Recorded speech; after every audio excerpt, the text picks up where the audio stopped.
बहुत हिकमती है। अब भला राजा कैसे उसकी बात टाल सकता है? राजा ने कहा करो, अभी हो जाएगा आपके मन की बात। हजारों भोजन आ गए जिमने के लिए। ऊपर के कमरे में राजा और ये पटरानी दोनों बैठी थी। ब्राह्मण लोग, थाली लगाई गई भोजन की और भोजन करने ही वाले थे। वहां से पटरानी ने कहा राजा को, ये जो यहाँ पे बैठे हैं ब्राह्मण, ये मेरी तरफ गंदी गंदी नजर से देख रहे हैं। राजा ने कहा कौन सा? ये जो जवान लड़के हैं, इनकी नजर मुझे ठीक नहीं लग रही है। ये मेरे तरफ इशारे कर रहे हैं। अब महारानी पटरानी के तरफ उनके दरबार में आके कोई गंदे गंदी इशारे करे, कोई कैसे सहेगा? राजा के अंदर का क्षत्रिय जागा हो गया। तलवार तो साथ में रहती है क्षत्रिय की। जैसे रानी ने इशारा किया वैसे राजा उठ के वो 2-4 ब्राह्मणों का सिर शरीर से अलग कर दिया। राजा को ब्राह्मणों को देख के सिपाही कुछ समझ नहीं पाए। राजा के सिपाही को लगा कि ये जो भोजन करने में जो ब्राह्मण आए इनको मारना है, क्योंकि राजा स्वयं मार रहे हैं। सभी सिपाही अपनी अपनी तलवार लेके सारे ब्राह्मणों को काट डाला। हजारों ब्राह्मणों की हत्या हुई। हजारों ब्राह्मणों का पाप राजा के सिर पे लगा। और जब सब कुछ शांत हो गया तब सावध हुए। पटरानी हंसने लगी और एक हंसने में एक अलग भाव था। हंसते हंसते कहने लगी, मैं यही चाहती थी आपके हाथ से ब्राह्मणों की हत्या हो। याद करो राजन, वो घोड़ा अगर नहीं खरीदते तो ये हत्या से बच सकते थे। मैं होनी हूं, जो घटना मुझे घटाना है वो मैं घटा चुकी हूं। अब मैं चली, अब तुम देखो तुम्हारा पाप देखो। गुप्त हो गई, जैसे प्रकट हुई वैसे वो गुप्त हुई, क्योंकि वो तो होनी था। अब तुरंत राजा जन्मेजय बैठ गए कुर्सी पे, सोचने लगे अब क्या करूं। उस जमाने में पाप से लोग बहुत डरते थे। अब कलयुग में कोई पाप से डरता नहीं, वो बात अलग है। और कोई गलती से पाप हो जाए तो उसका प्रायश्चित करते थे। द्वापर युग में भी कर्मों से लोग बहुत डरते थे। महाराज के वाणी में ये प्रमाण आता है, एक घड़ी माई की नीना काट में पाया खूबे काट में पाया आठ पोर नीला के लाया आठ पोर नीला के लाया नरता का कोन वाला नरता का कोन वाला मनुष्य निंदा से डरता नहीं है। निंदा कभी किसी की नहीं करनी चाहिए। निंदा के जैसा महापाप दूसरा नहीं है। एक घड़ी माई की निंदा उभे काट में बाड़ा हो। ये घड़ी में निंदा करी, उसका प्रायश्चित काग नाम लकड़े में जाके जलना पड़ा। किसको जलना पड़ा? महाभारत की एक कथा है। भीष्म पितामह अपनी सौतेली माता रानी सत्यवती को, जो राजा शंतनु की पत्नी थी, रानी सत्यवती के महल में जाके कथा सुनाते थे रोज जाकर। 2-2 घंटे तक कथा चलती थी, जब तक सौतेली मां कथा सुनते सुनते सो नहीं जाए तब तक भीष्म पितामह उनके महल में वो कमरे में जाते थे जहां उनका सोने का कमरा था। अब वो था सौतेला बेटा।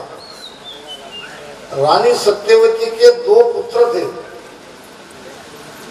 चित्रवीर्य और विचित्रवीर्य, ये उनका 2 नाम।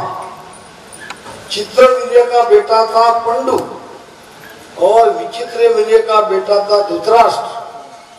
पंडु के बेटे 5 पांडव, धृतराष्ट्र के कौरव। ये तो आगे की बात सब जानते हो। चित्रवीर्य विचित्रवीर्य के मन में अपनी सगी माँ के बारे में शंका हुई, सगी माँ की निंदा हुई। क्या शंका हुई? कि हमारा बड़ा भाई भीष्म पितामह आधी रात तक माता के कमरे में, माता के शयन कक्ष में जाते हैं, तो ये दोनों वहां क्या करते हैं? कितनी बड़ी निंदा हुई। सगी माता और अपना बड़ा सगा भाई, जो कि महान ज्ञानी थे। अब जब जीवन में, किसी के भी जीवन में ऐसी कोई शंका पैदा हो जाती है, तो जब तक सत्य को परखता नहीं तब तक शंका जाती नहीं। किसी के कहने से शंका नहीं जाएगी। ये मनुष्य का स्वाभाविक स्वभाव है। एक दिन शयन कक्ष के महल के दरवाजे के फट्टी में से या छेद में से दोनों भाई ने बारी बारी से देखा कि अंदर का नजारा, अंदर क्या चल रहा है। हमारी माता रानी सत्यवती और भैया बड़े भाई भीष्म पितामह क्या करते हैं।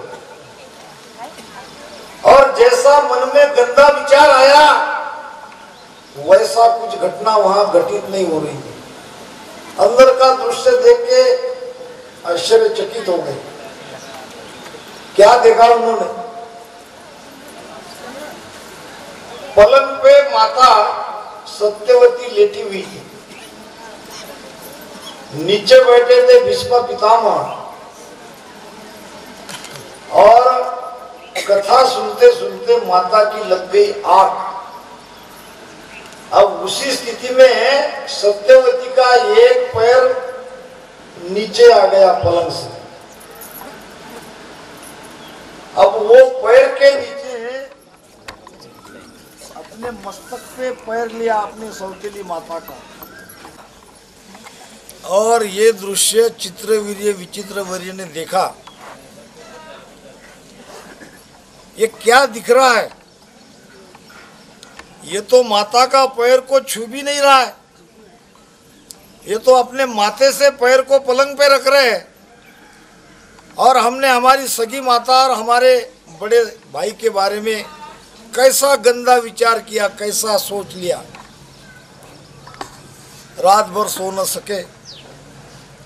सुबह उठ के भीष्म पितामह के महल में गए। दोनों आके बैठ गए। भीष्म पितामह ने कहा, कहो भाइयों कैसे आए? दोनों हाथ जोड़ के खड़े हुए हैं। भैया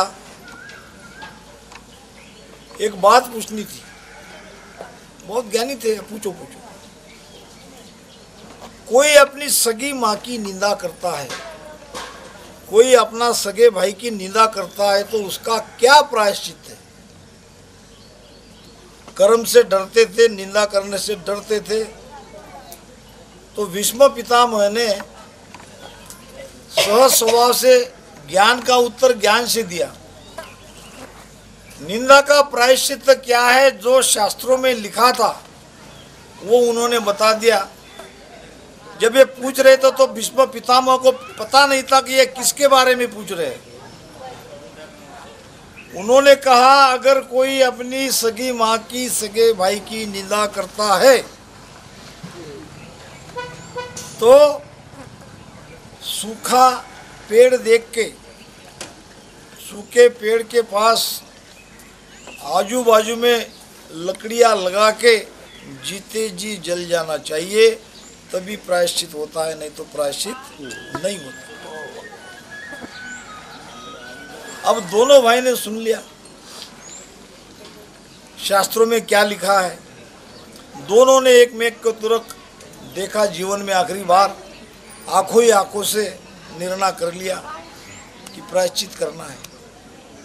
दोनों भाई जंगल में गए, सूखा लकड़ा देखा, सूखे लकड़े के पास आजू बाजू में लकड़ियां लगा दी और जीवित जल गए।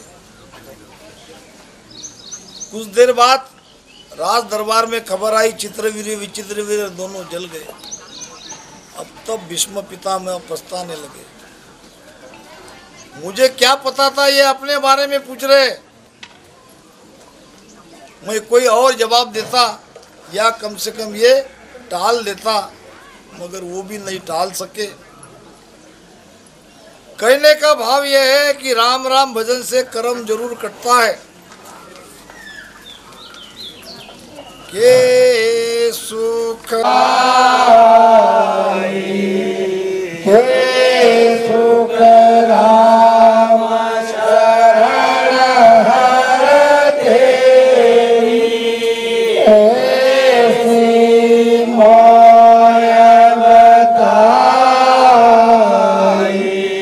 भजन करया सो कटे कर कटे पलक की माँ।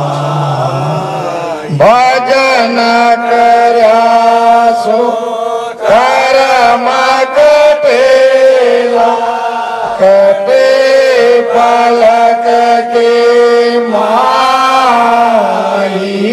राम कटे पलक की माई। मोबल कर मन जावे वो प्रभु जी, मोबल कर मन जा। आगे की रात के न पारा, आज होगा राम आज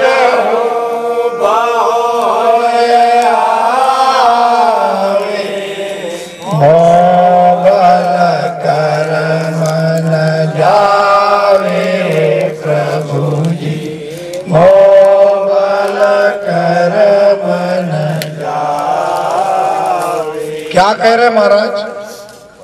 के सुखराम शरण हर तेरी, ऐसी मोय बताई।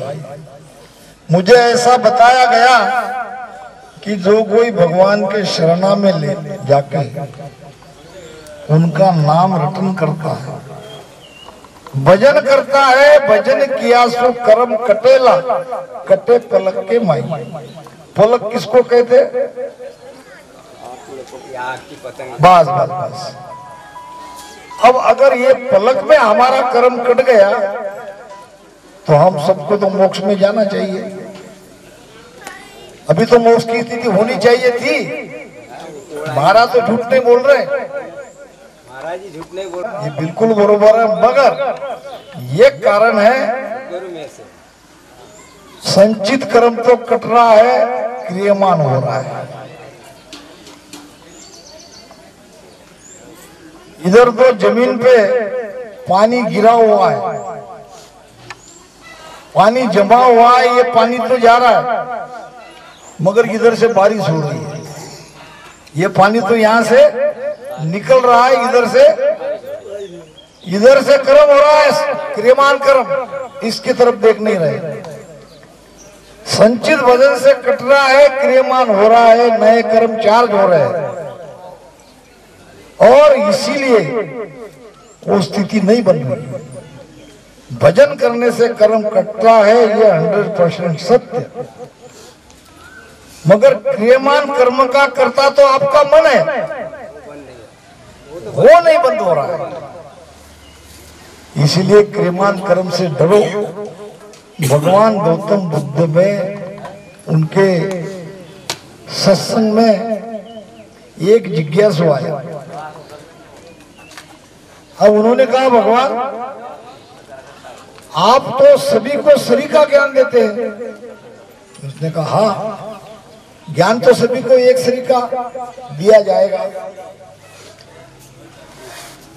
फिर सब में अंदर वो प्रेम क्यों नहीं जगा? सबकी स्थिति एक समान क्यों नहीं है? कुछ गिने चुने अंदर की ये सत्ता क्यों उतरी? बाकी क्यों जैसे के तैसे ही है? जब ज्ञान एक सरीका है, ज्ञान देने वाले आप अकेले हो, तो सब में परिवर्तन आना चाहिए था। भगवान गौतम बुद्ध ने कहा, जो सत्संग सुनते हैं उसमें 4 प्रकार के हंस हैं। सत्संग सुनने वाले में कितने प्रकार के? 4 प्रकार के। कौन कौन से 4 प्रकार के? तो भगवान बुद्ध ने बताया, जैसे बारिश होती है, बारिश होती है कि नहीं? तो बारिश जब मिट्टी के घड़े रहते हैं, तो बारिश होती है तो घड़े भी पानी से भर जाते हैं। मगर हम देखते हैं कि कुछ घड़े में पानी ठहरता नहीं, कुछ घड़े पानी से लबालब भर जाते हैं। कोई घड़ा आड़ा रहता है,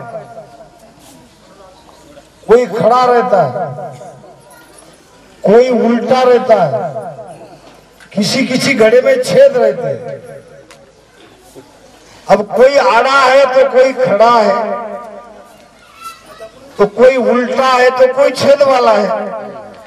अब मुझे तुम बताओ कि बारिश तो सबके लिए समान हुई, तो इनमें से कौन सा घड़ा पानी से भरेगा? जिज्ञासु ने कहा, वही जो सीधा है, खड़ा है। 3 प्रकार के घड़े में पानी नहीं ठहरेगा। अरे क्यों नहीं ठहरेगा? पानी तो आएगा मगर वो टेढ़ा है, इसलिए पानी निकल जाएगा। जो उल्टा है उसके ऊपर से पानी निकल जाएगा। जो है तो सीधा मगर उसके अंदर है छेद, पानी तो उसमें जरूर आएगा मगर ठहरेगा नहीं। ज्ञान रूपी बरसात सबके ऊपर होती है। ज्ञान ठहरता किसमें है? जो खड़ा है। वाल्मीकि बुद्ध चित्त परीक्षित सो कही, जिसका चित्त परीक्षित के जैसा है उसमें ही ज्ञान ठहरेगा। अब कोई टेढ़ा है, कोई उल्टा है, किसी के अंदर छेद है, तो वहां ये ज्ञान रूपी बारिश नहीं ठहर सकती। कहने का भाव, सबके लिए ये सत्ता उतनी ही कारगर साबित होती है, मगर ये सत्ता का लाभ बहुत बिरले ले पाते हैं। महाराज कहते हैं, अंत समय लग जोए भक्ति में आवसी, जन्म से लेकर अंत समय तक अगर कोई ये राम नाम को धारण करेगा, ध्यान रखना, ये सारी बातें गति के लिए हो रही है, ये मोक्ष की बात नहीं हो रही है। इसमें परम पद जरूर महाराज ने कहा है। भाव को समझ के बैठे के महाराज ने मंगल में ऐसा ऐसा कहा है। जो भगवान का नाम लेता ही नहीं है, मगर किसी न किसी कारणवश प्रसंगवश उसके जीवन में ऐसी घटना घटित हो गई, उनको भगवान का नाम लेना पड़ा, तो उसका फल उसे ये मिला, उसकी नरक यातना छूट गई। ये राम राम गति मिल जाता है जो, और यही राम नाम सासों सास में भेद से सदगुरु शरद से जाके कोई प्रेम से करता है तो वो जीते जी परम मोक्ष में चला जाता है। जाका योग गुण हो नरक नहीं जाओ सी। मुझे हमारे अंबड़ वाले दीपक बापू ने पूछा था ये प्रश्न, तो बापू ये क्या है? इसका मतलब ये तो नहीं है कि भाई 70-80 साल की उम्र हो गई ना, आखिरी में राम राम किया वो भी मोक्ष में चला गया, ऐसी बात नहीं है। उनके भाग्य कर्म ऐसे थे, नरक जाना निश्चित था, मगर राम राम से वो नरक यातना उसकी छूट गई, बस इतना इसका फल। अब इस बात का प्रमाण गुरु महाराज आगे दे रहे हैं कि संसार के अंदर किस किसने परिस्थितिवश राम नाम को लिया और उनका आगे क्या हुआ। अंत समय में भूप महाहर गावियो, अंत समय में राजा खटवांग का प्रमाण है। कौन से राजा थे? राजा खटवांग थे। जिंदगी भर कुछ नहीं किया, मगर अंतिम समय में किसी की दया मेहर से, ये राम राम भी बिना किसी के दया से मिलता नहीं, क्योंकि मिल भी जाए तो उसके ऊपर विश्वास कैसे होगा? कोई संत की, कोई महापुरुष की कृपा होगी तो ये राम नाम पे विश्वास आता है। मैंने देखा है बहुत ज्यादा पीड़ा तो इस बात की राम स्नेह में कि वो शब्द नहीं जगा, वो सत्ता नहीं जगी। हम तो भजन खूब करते हैं, तो कम से कम 25% मैंने निरीक्षण किया कि 25% बिना विश्वास से या कम विश्वास लेके राम राम करते हैं। 4 आने ऐसे हैं जिसके अंदर विश्वास की कमी है, शरीर सुदृढ़ है, भजन भी बहुत बढ़िया करते हैं, मगर जो शब्द है, जो नाम है, वो राम नाम पे वो विश्वास नहीं कर पाते जितना विश्वास करना चाहिए। इसके कारण वो सत्ता प्रकट नहीं हो रही है। महाराज ने कई जगह हम समझाया,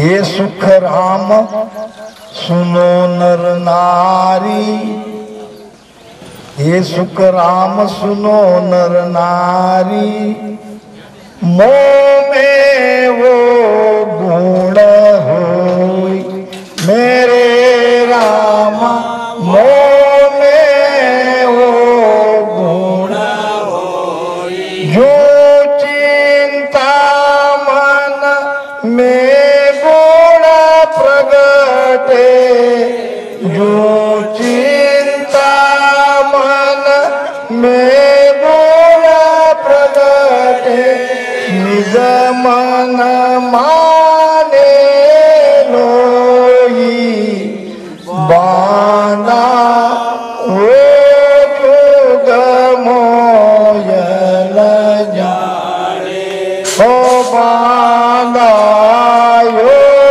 जुग मोयल जाने। हे सुखराम सुनो नर नारी, हम सबको राम राम भजन करने वाले को महाराज कह रहे हैं, वो मेरा अंग होई, ये मेरा अंग है, ये मेरा बिरद है, ये मेरा स्वभाव है। जो चिंता मन में गुण प्रकट है, चिंता मन में क्या गुण प्रकट है? अच्छा, चिंता मन क्या है? चिंता मन किसी ने देखा है? अभी मैं बता देता हूं। चिंता मन एक पत्थर है। क्या है वो? पत्थर है। अगर भाग्य से हमारे हाथ में आ गया, ये चिंतामणि पत्थर हाथ में आ गया, तो मैं जो चिंतन करूंगा वो तुरंत मिलेगा। जो मेरा चिंतन वो मिल जाएगा। तो चिंतामणि है राम राम। ये राम राम क्या है? राम नाम चिंतामणि मन चिंत्या फल होए। फिर आप कहोगे महाराज हमें तो ऐसा कुछ नहीं लग रहा है। तो उसके लिए महाराज कह रहे हैं ये बात सही है, ये राम नाम चिंतामणि है, इसमें मन चिंत्या फल पा सकते हो। और कईयों के ने पा भी लिया है। जिसको नहीं मिला है वो ध्यान से सुनो। ये सुखराम सुनो नर नारी, वो मेरो अंग होए, जो जिनका मन में गुण प्रगटे, निजमन माने सुनो। निजमन से मानना पड़ेगा, मन से मान के नहीं चलेगा काम। अगर निजमन से भक्ति करोगे, निजमन से भजन करोगे, कुदरत कला प्रगटेगी। निजमन की सुप्रत करेंगे अभी तो कुदरत की राज मिलेगी। हाँ, अब लाख सवाल है ये निजमन है कहाँ? हमारे पास है, हमारे पास मन है, हमारे पास निजमन है, तो उसको खोजेंगे कहाँ? ये निजमन निजमन निजमन करते हो, निजमन है कहाँ? नहीं, निजमन तो बताना पड़ेगा। निजमन कहाँ है? निजमन तुम्हारे मन में है। पहले तुम्हारा मन लगना चाहिए। जब मन लगते लगते एक जगह स्थिर होता है वो निजमन है। दूसरी बात, तुम्हारी अंतरात्मा, अंतरात्मा से अगर कोई चीज करते हो वो अंतरात्मा निजमन को तुरंत लगा देती है साथ में। वहां मन का कुछ नहीं चलता है।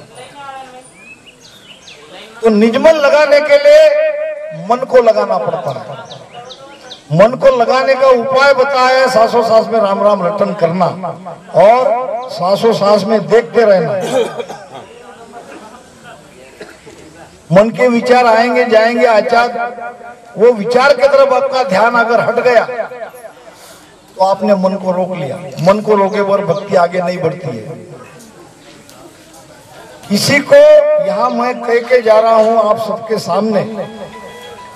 अगर सचमुच शब्द जगह नहीं है, भजन लग नहीं रहा है, या तो कहीं भी सत्संग में पूछो या रामद्वारा शिवपुर आ जाओ, क्योंकि आपके अंदर वो तड़प चाहिए।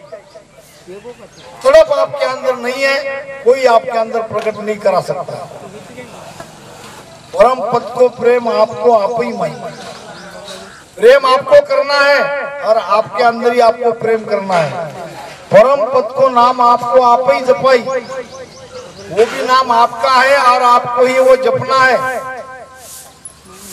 परम पद में ध्यान आपको आप ही धारे, आपको ही आपका ध्यान लगाना है, दूसरा कोई लगा के नहीं देगा। उपाय बताएगा मगर करना आपको है। और परम पद में उलट आपको आप ही तारे, आपको आपका उद्धार कर लेना है।